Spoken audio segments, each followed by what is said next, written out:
Assalamualaikum warahmatullahi wabarakatuh.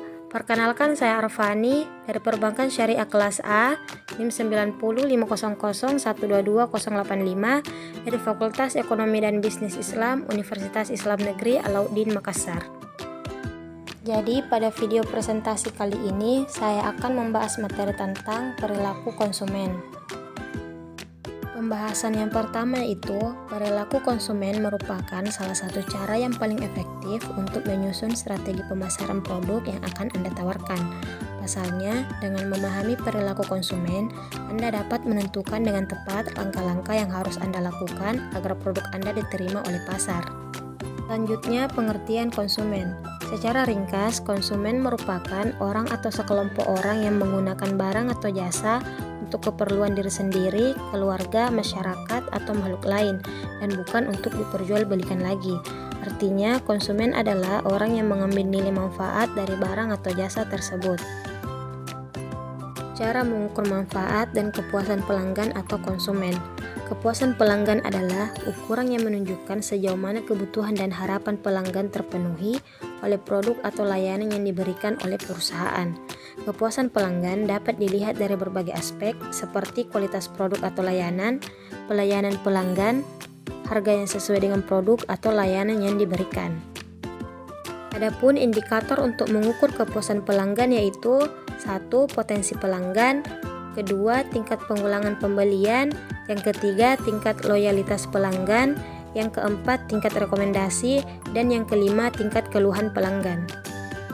Selanjutnya, faktor yang mempengaruhi atau kendala perilaku konsumen. Setiap konsumen selalu menginginkan kepuasan atau utility dalam setiap kegiatan konsumsi yang dilakukan. Utility artinya produk tersebut memiliki fungsi membantu, berguna, dan menguntungkan. Ada beberapa hal yang dapat mempengaruhi perilaku konsumen, diantaranya yaitu 1. Kebudayaan, kedua sosial, yang ketiga pribadi, dan yang keempat psikologi. Derivasi kurva permintaan. Bila harga sebuah komoditi turun, maka garis anggaran konsumen akan bergeser ke kanan dari posisi awalnya AB ke posisi yang baru AB akibat meningkatnya daya beli sejumlah pendapatan tunai konsumen. Dengan memiliki daya lebih besar, konsumen dapat membeli lebih banyak X atau Y.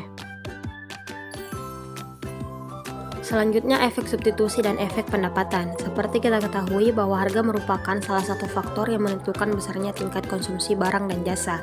Jika harga barang naik ceteris paribus, maka jumlah barang dan jasa yang diminta akan berkurang, begitupun sebaliknya. Pengaruh perubahan harga terhadap jumlah barang dan jasa yang diminta dibagi menjadi dua yaitu, yang pertama efek substitusi atau substitution effect, dan yang kedua efek pendapatan atau income effect.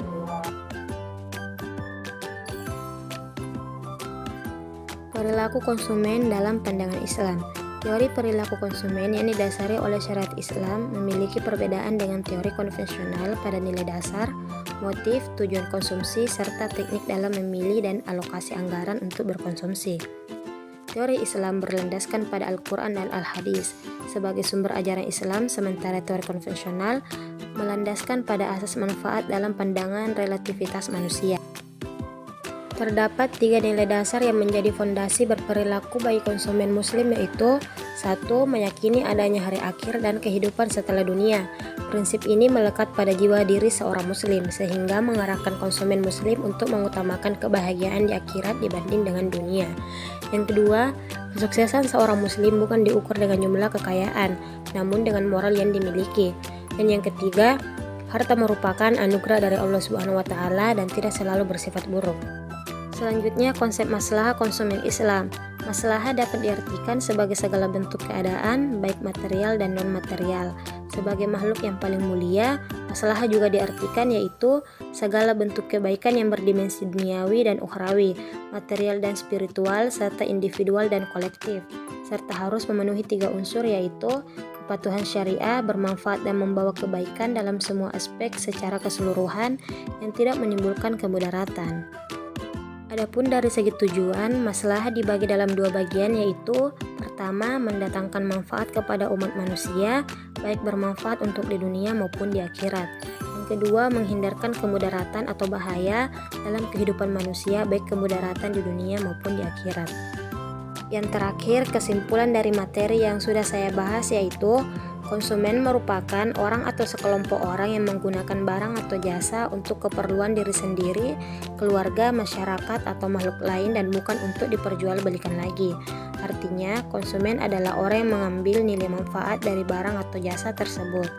Kepuasan pelanggan dapat dilihat dari berbagai aspek seperti kualitas produk atau layanan, pelayanan pelanggan, harga yang sesuai dengan produk atau layanan. Sekian dari materi yang dapat saya jelaskan, kurang lebihnya mohon dimaafkan. Assalamualaikum warahmatullahi wabarakatuh.